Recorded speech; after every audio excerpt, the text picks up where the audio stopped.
Hello, welcome to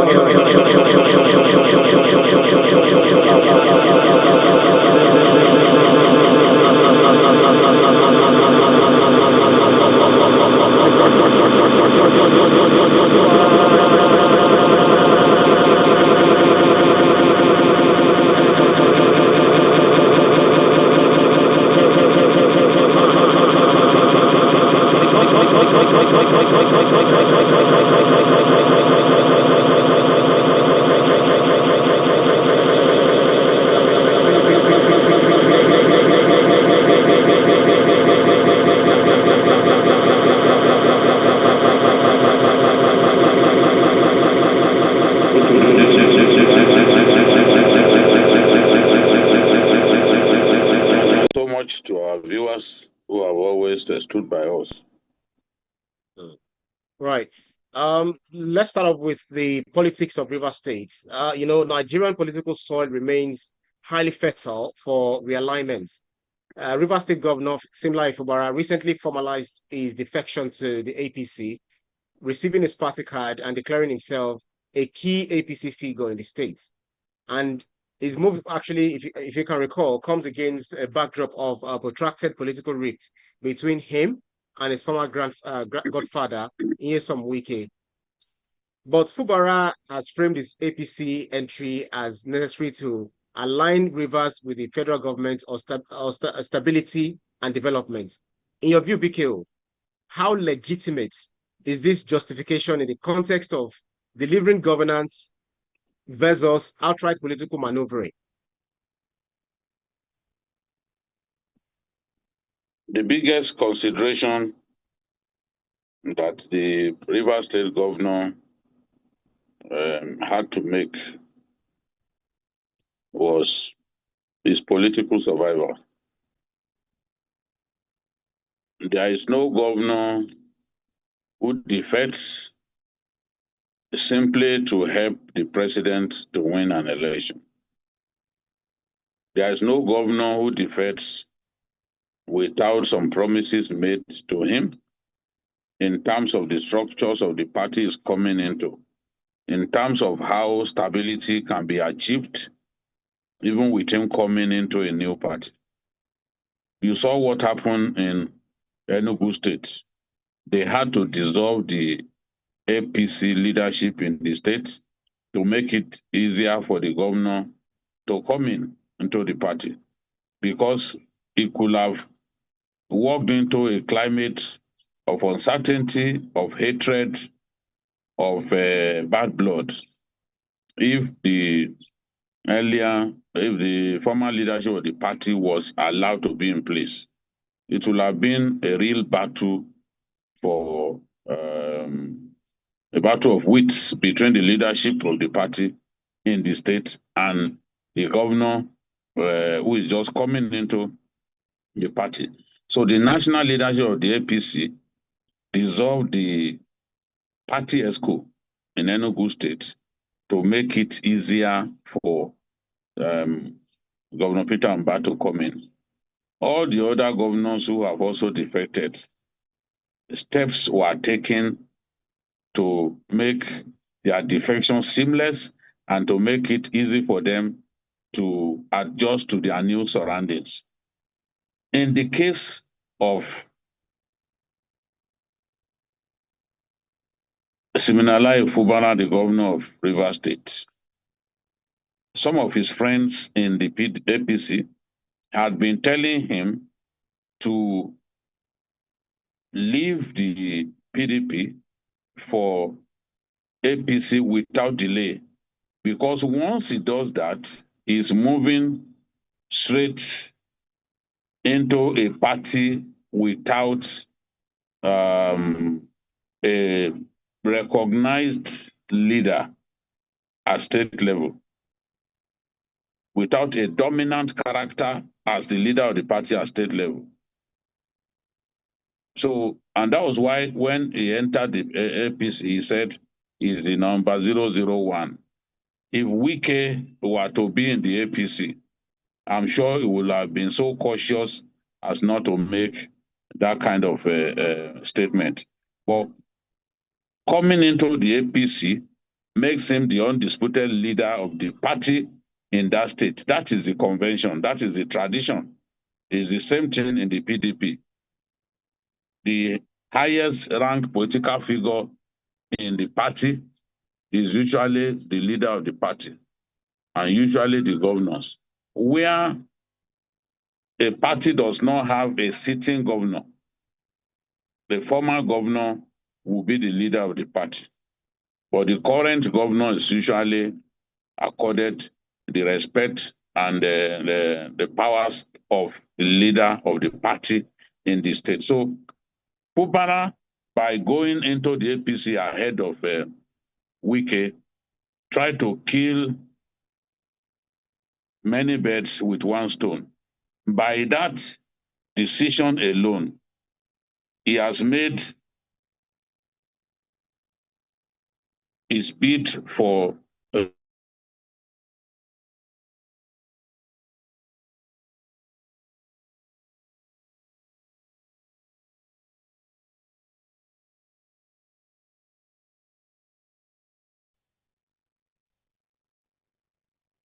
Vicky, can you hear me?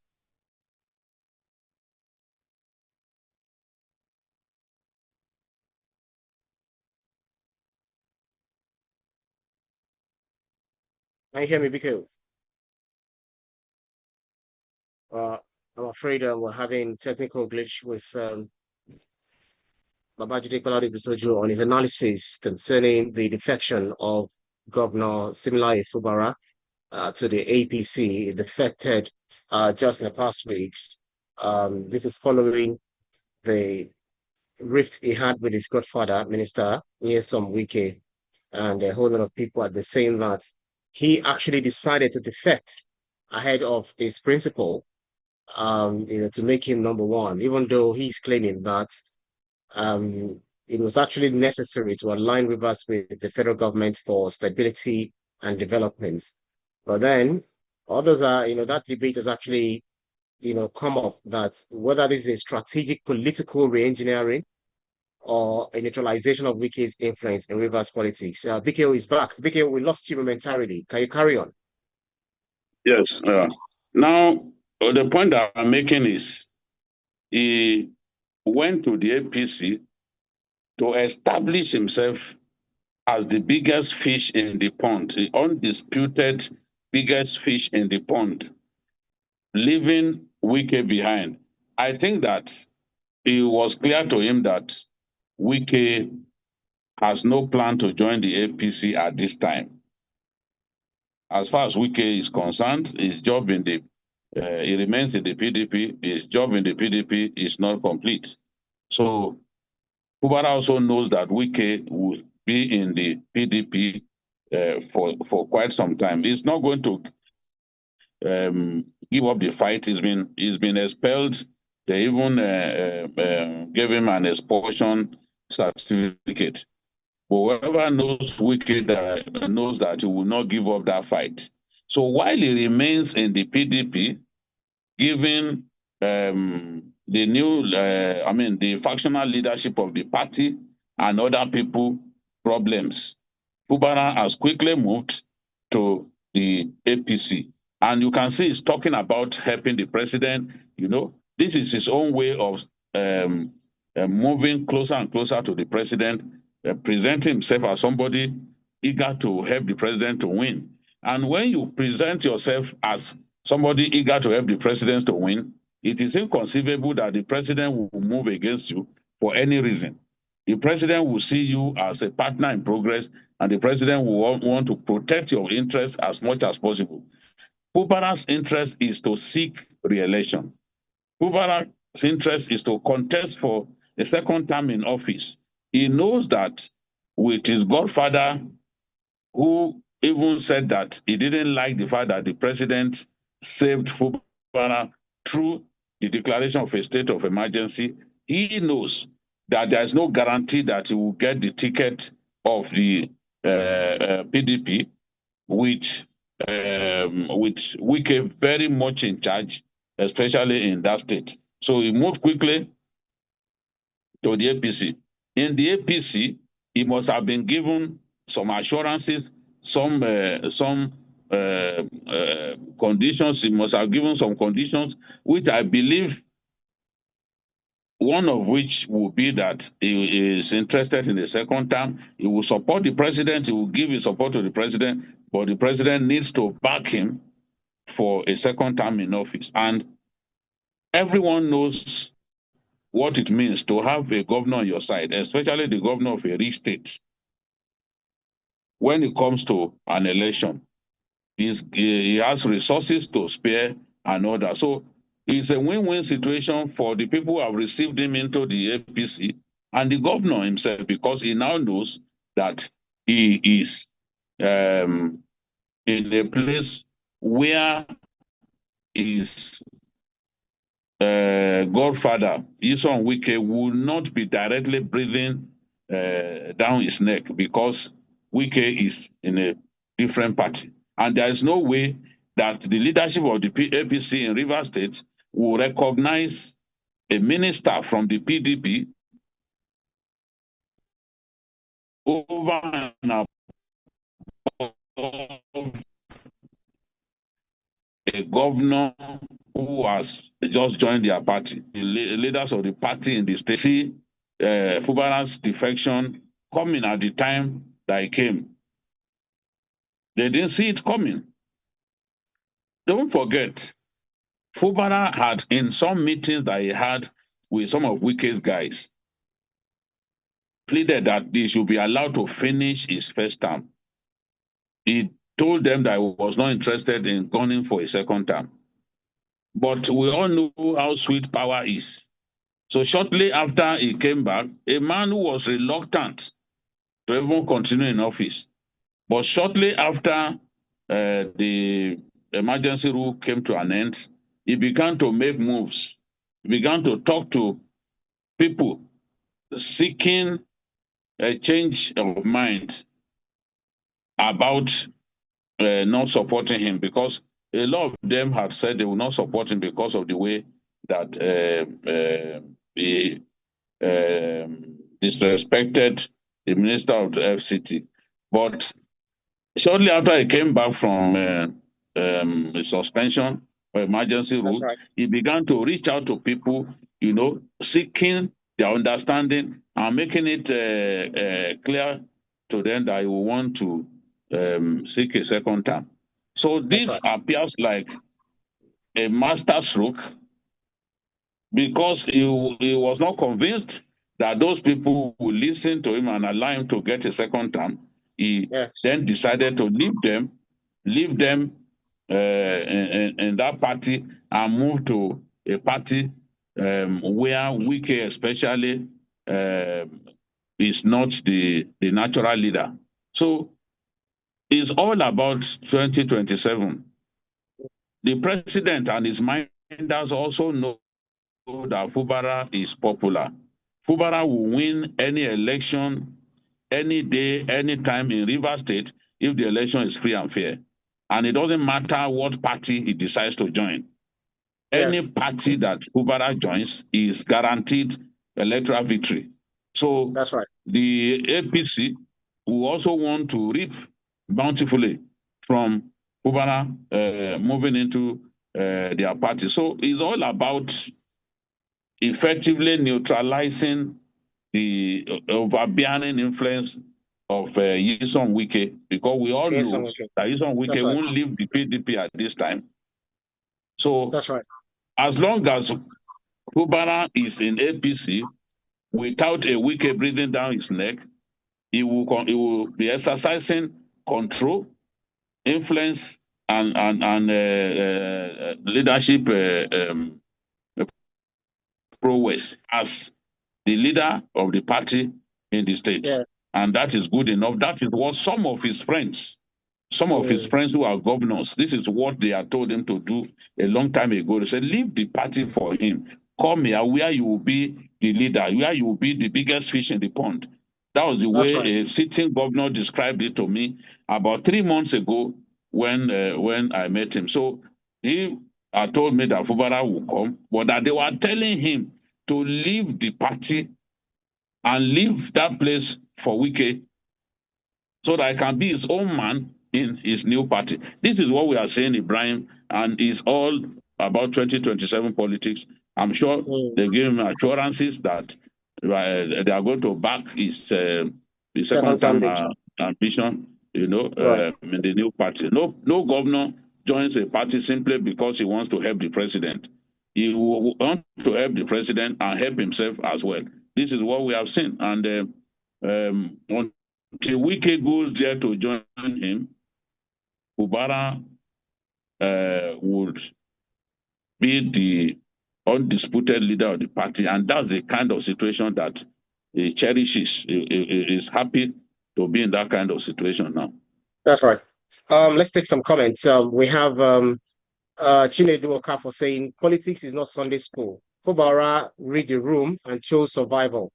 Wike taught him the game. Now he's playing it better. Blessing Tamuno Alabo says, so APC is now a refugee camp or a refuge camp for political refugees. Rivers people deserve governance, not this endless chess match. Tunde Adebayo says, let's be honest. This isn't about ideology. It's about power, access, and 2027 positioning, same script. Ifeoma Woye says, if aligning with the center brings projects and stability, why not? Sentiments don't build roads.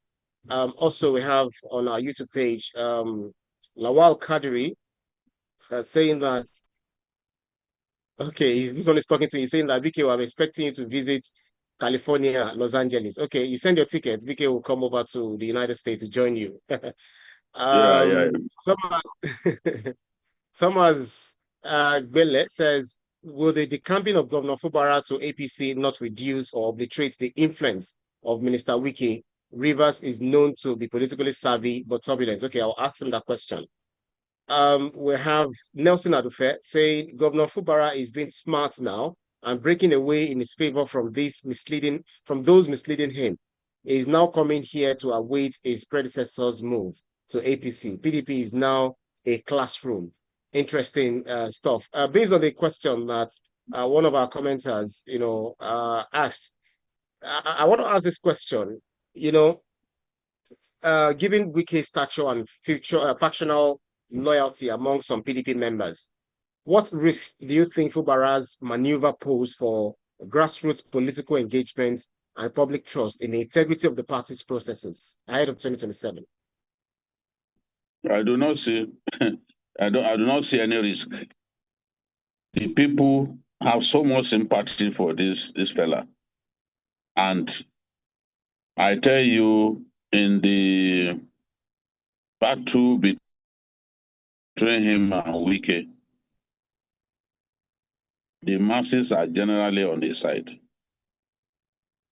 So they have sympathy for him. He's gone to the APC. I'm confident that they will go with him to the APC, especially now that the PDP is fractured. And the PDP in Rivers State doesn't really seem to exist because people see the party as inhabited by supporters of Wilson Wike that they are not sure would even remain there. So the PDP's fate is not sealed yet, but they still have enough time between now and the elections to put their house in order. Whether the traumatized members of the party will be patient enough to wait until that time before bailing the burning ship is a question that will be answered in the fullness of time. But I do not see any threats. And look, this is Nigerian politics. Let's not kid ourselves. We don't talk about ideology here. In Nigerian politics, politicians think of their interests first and foremost before thinking of the people. It is utopia for some Nigerians to think that the average Nigerian politician is interested in them, or the average Nigerian politician is in the business to make good things happen to them. No. They put themselves first, put their family second, put their friends third, before thinking of the masses. The masses are just the pawns in the game that these people play. The people are the pawns in the game that they play. So let's not kid ourselves. If anybody felt Fubara was waging an ideological battle against Wike, that person is mistaken. That person is really, really naive. Fubara was not doing it with strong ideological inclinations. He was doing it for himself. He wanted to extricate himself from an overbearing political godfather, a very strong one at that. And he would do whatever it takes to give himself that assurance, that independence that he needs, because he sees other governors, the way they operate. He wants to have that kind of assurance that he can run the state without having to pander to a godfather. That is what he wants. And if the APC will give him that, I'm telling you, he will do whatever it takes to deliver that state to the president. And that you can see the confidence that he has. He has not shown this kind of confidence in a long time. He was saying the people are with us. The people are coming with us. So he knows that the people like him. The people have sympathy for him. And people more on his side, because That's right. many of his supporters want him to enjoy some level of freedom to run the state. And if the APC is the platform that will make that, especially where there is no clear-cut leadership at this time, then everything plays into the hands of Siminala All right. All right. All right. Fubara. And you can see some of the people that is inviting to events. A good number of them are not weak. They are not Wike supporters. There are people that Wike had quarreled with. Is beginning to bring them closer and closer. That's a way of sending a message that don't worry, we are entering a new dispensation where the person who used to harass you is not coming with us. You know, so this is I can read his intentions merely looking at some of the people at his events. I can see clearly that he's bent on just being his own man, just all That's right. that they had always wanted. And the most important thing is bent on getting a second term, getting a ticket to contest for second term. And he believes that in the APC, is much more guaranteed of that than remaining in the PDP, where Nyesom Wike still calls the shots. Wike has not entered the APC, so he cannot take decisions there. He cannot force big things to happen there because he has not joined the party. So he Absolutely, cannot Mikhail. throw his influence around in that place. So that Right. is, I hope it's very clear the way we are bringing it on.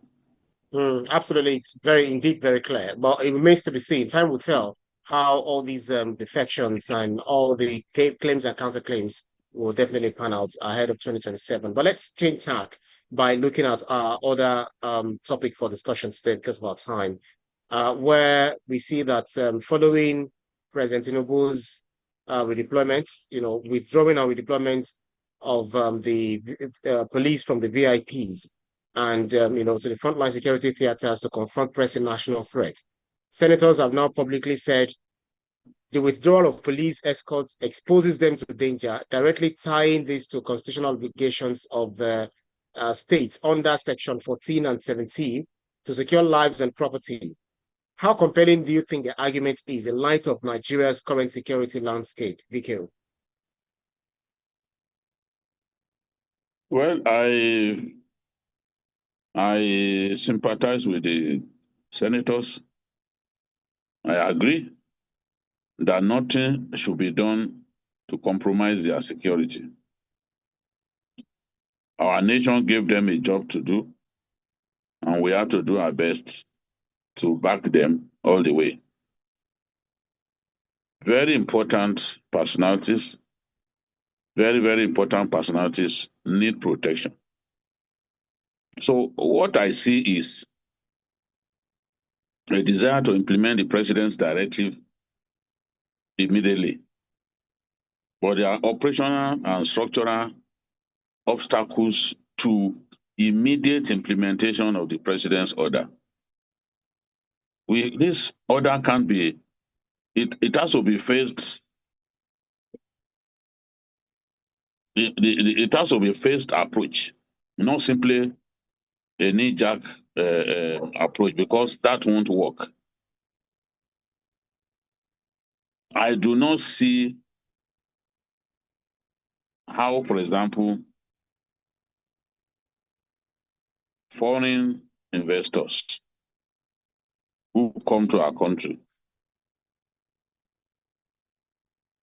who have come to our country to do business, will have their security, their policemen withdrawn. Part of the obligation that we have to those people is to protect them, provide security for them, so that they can feel free to move around in the country, so that they can feel that, yes, this is a country where their protection is guaranteed, so that they can feel comfortable to not just do business here, but to expand the scope of their business in our country. So how do you withdraw security from those people? It's just not possible. There are other people too who received documented threats, and for that reason, they approached the police, and the police dutifully provided them with police security. How do you withdraw security from such people when it is documented that they face threats, and because of the threats that they face, they were duly accorded police security? If you withdraw security from those people, you put their lives in danger. That's why I said there are structural, procedural issues that will make it difficult to to implement the president's directive immediately. And of course, when the government decided that, oh, it's civil defense that should begin to provide security for VVIPs, are those guys ready? Are they ready now? Who has ascertained their level of preparedness for this new task? Because it's massive.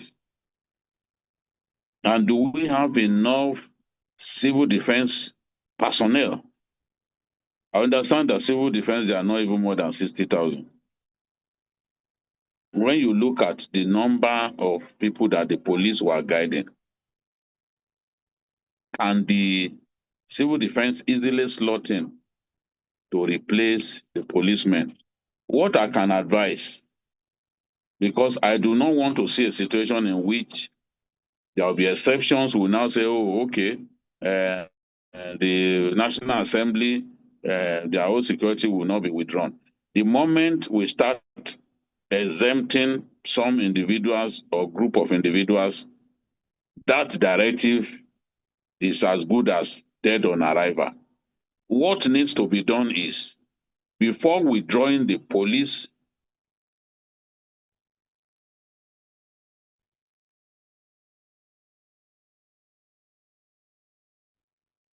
men guiding the VIP at the ready to go and replace those policemen that are being removed from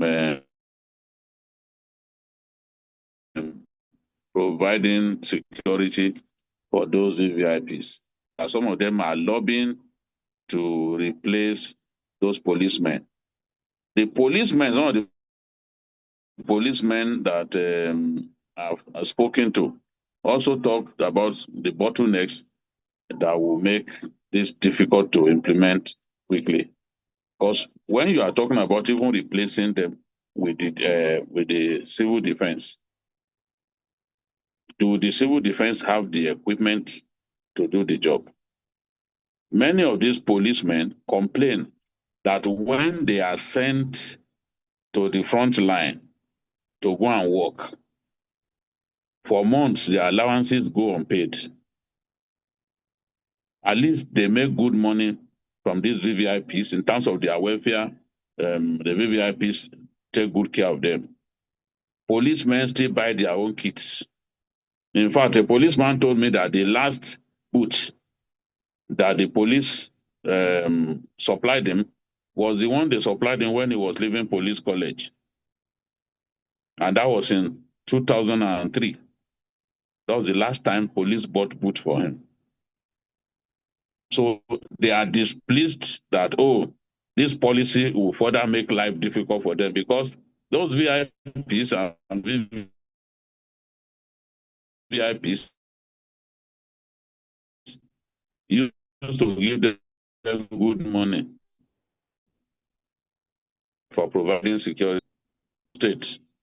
They could be there for 8 months and the allowances will be paid just twice in 8 months. These are the stories that they tell me.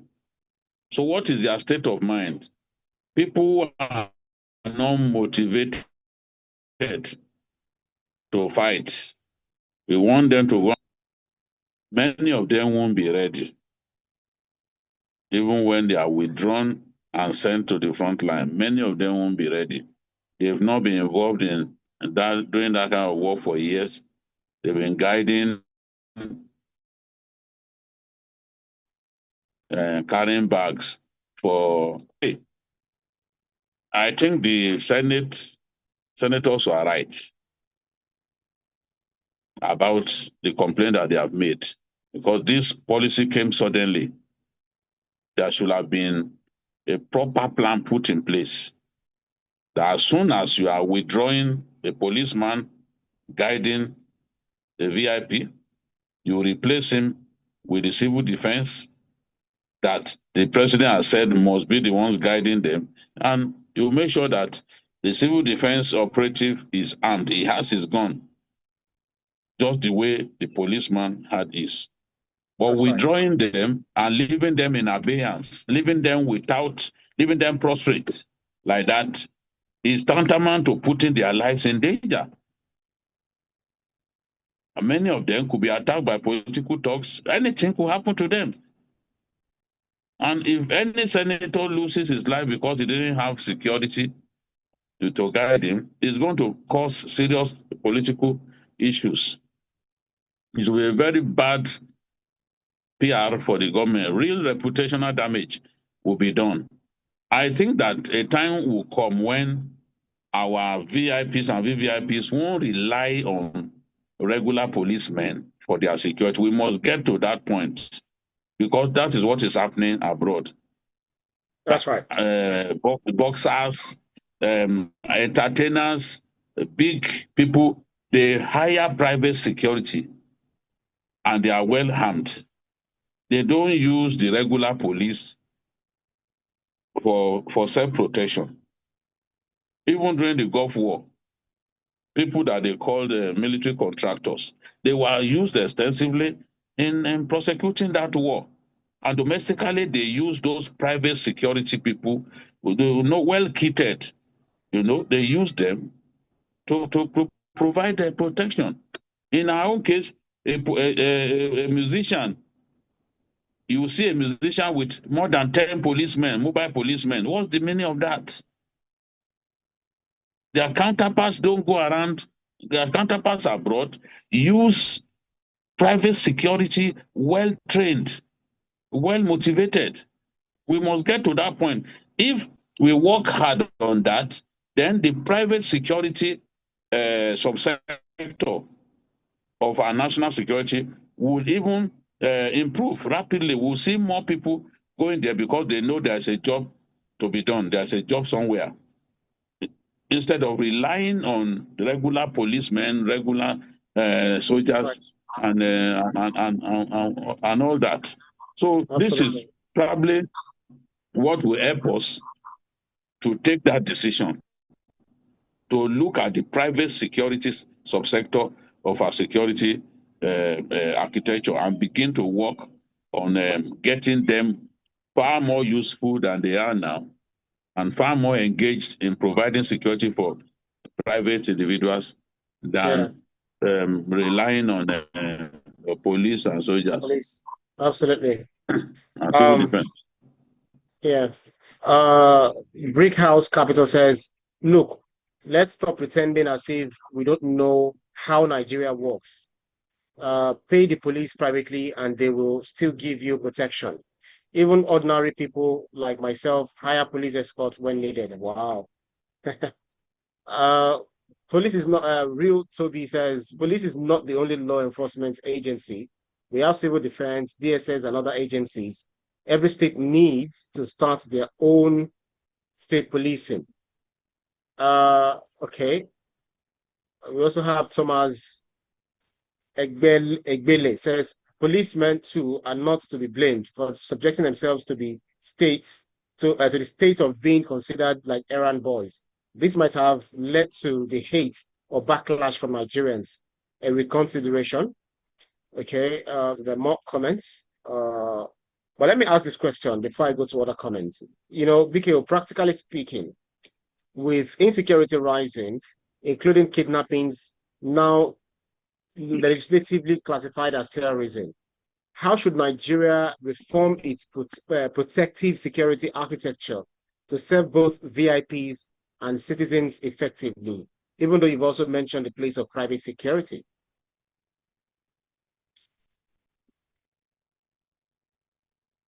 That's basically one of the things that we need to do is what the president has put in motion. Hiring, recruiting of at least 50,000 policemen.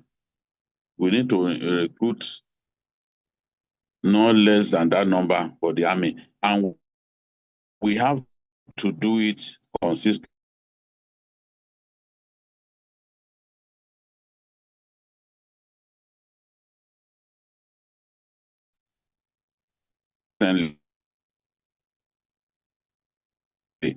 Because right now we have far less security people about that. Private sector, better training, the sort of training that will make them attractive to VIPs and VVIPs. This is what we have seen in other countries. And what the president has done is similar to what was done in India at some point, because their VIPs wanted to be using people who are already designated to work as counter-terrorism officers. And the government said, no, we are withdrawing these guys from you people. You have to use other people because the country needs those counter-terrorism officers tremendously because they've received the best training that is available. So they have to work for the nation, not to work for individuals. We get to a point when people will have faith in those private security individuals.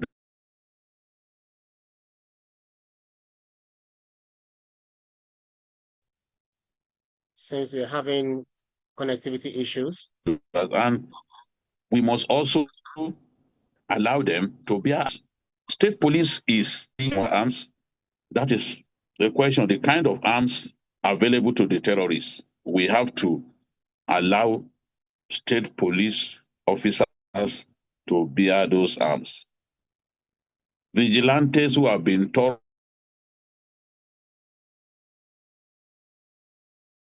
thoroughly trained, civilian JTF who have trained them and confront the enemy when the enemy strikes. We need all cadres of security in our country for us to defeat insecurity alone. We need vigilantes, we need state police. We need to police every blade of grass in our country. We need to have serious coverage across the length and breadth of our country.